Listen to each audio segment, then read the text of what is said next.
Mapagpalang araw mga kasawlok! Kumusta po kayo? Kumusta po ang lahat? Kung nahihilig ka sa mga trending mekos-mekos food, ay para sa iyo to mga kasawlo. Yes po, ito na nga po ang kinalalawayan ng lahat na chicken biryani. At gagawa din tayo ng perfect kapartner nito na tomato and cucumber yogurt chutney. Isa sa maproseso na nailuto ko na po ay itong chicken biryani. Kaya naman, madalang lang ko ito iluto or pag-crave na talaga kami. Simulan natin sa pagpiprito ng 6 na medium sibuyas. Imekos-mekos ang mga ito para di masunog at mait. Mas maganda at mas masarap pag kulay-pula na sibuyas ang gagamitin. Pag nag-brown na yan, ay hanguin at iset aside muna natin. Sunod naman natin ay gumawa tayo ng homemade ginger garlic paste. Mag-blender lang tayo ng isang buong bawang, 10 pesos luya, 3 kutsara ng mantika. Kung wala naman kayong blender ay pwede ang food processor, or kung wala pa rin kayong food processor, pwede naman po ninyong diktikin yan ng mano-mano. Ganyan na po ang itsura ng ginger garlic paste. Heto na po tayo sa pag-marinate ng chicken. Grabe, so many spices. Wow! English! Improving! Thank you Lord, kahit gaano po kadami yan, ay namememorize natin ang mga pangalan. Kailangan natin ng 1 kilo ng manok, 125 grams ng plain yogurt, half mixture ng ginawa nating ginger garlic paste, half ng pinirito nating sibuyas, 2 pieces siling green, pre-mix ng chicken curry and turmeric powder, kalahating lemon, Indian spices gaya ng 1 teaspoon coriander powder, 1 teaspoon paprika, 1 teaspoon cumin powder, half teaspoon ng ground pepper or pepper powder, 1 teaspoon salt, 1 teaspoon garam masala. Pwede po kayong maglagay ng chili powder pero di ko po nilagayan para makain ng mga bata. Kailangan din natin ng cinnamon stick, starfish, charot, star anise, coriander seeds, cumin seeds, cardamom, dried lemon. Kahit wala po niyan ay pwede naman pero mas masarap pag meron yan. Tara po at mag-marinate na tayo. Pagsamasamahin lahat ng 4 tablespoon mixture of curry powder and turmeric powder, 2 tablespoon each, all of the spices that I mentioned earlier. Wow! English! Improving!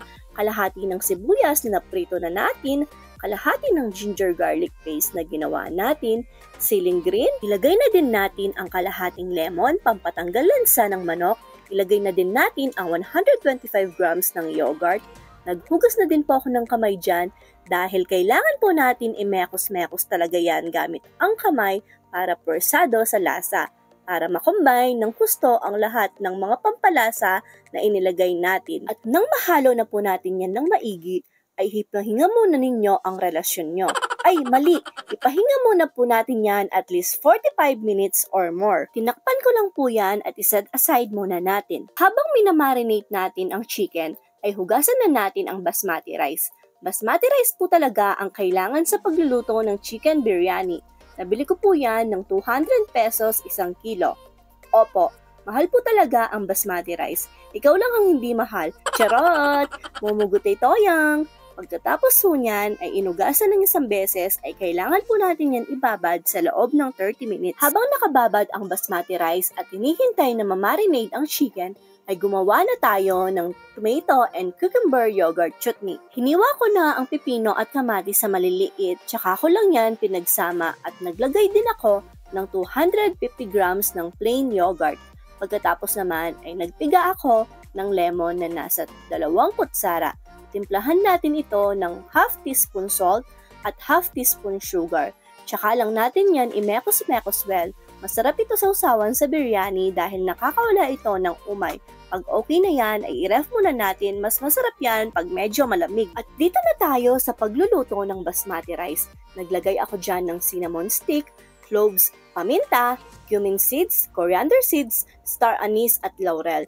Naglagay din po ako dyan ng kaunting asin. Kailangan po natin ang mga yan para kanin pa lang ay mabango na. Nang kumulo na ho ang tubig ay inihaon ko na ang mga inilagay nating spices. Kako na pinag-swimming dyan ang basmati rice. Uy, ba't may pag-swimming? Summer na kasi. Sarap, maligo. Anyway, highway, kailangan po nating bantayan yan sa pagluluto.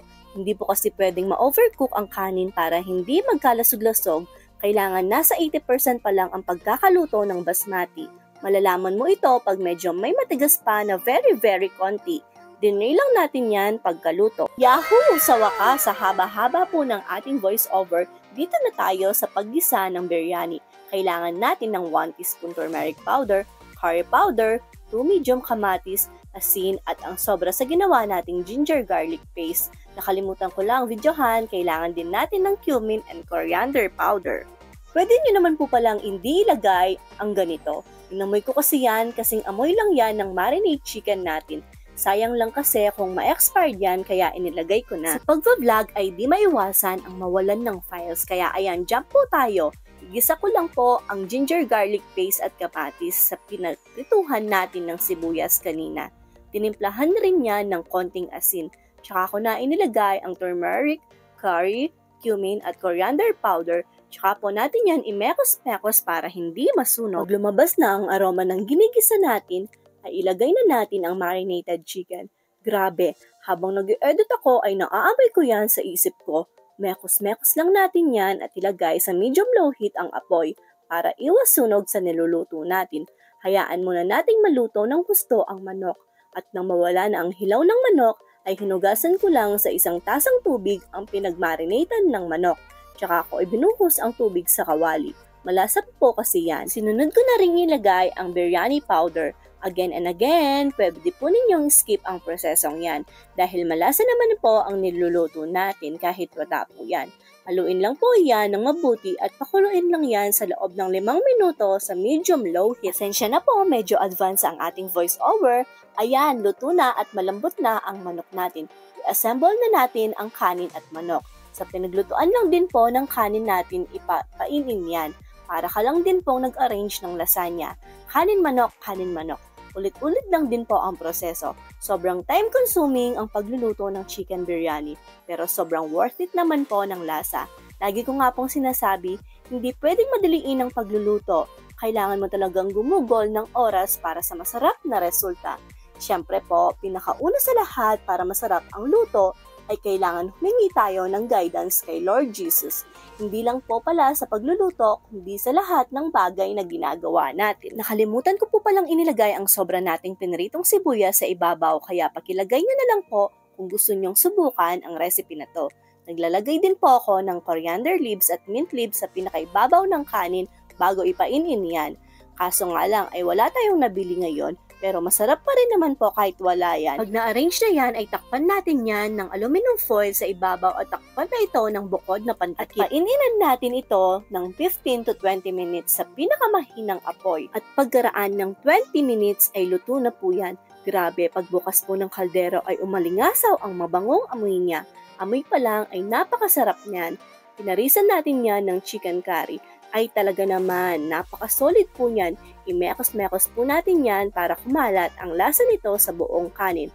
Grabe, hanggang kabilang kanto ay amoy na amoy po yan. So ayan po mga kasawlo, ang recipe natin ng chicken biryani ala Ryan. Sana po ay nagustuhan nyo ang video natin ngayon. Ingat pong lahat. God bless us all po. Bye!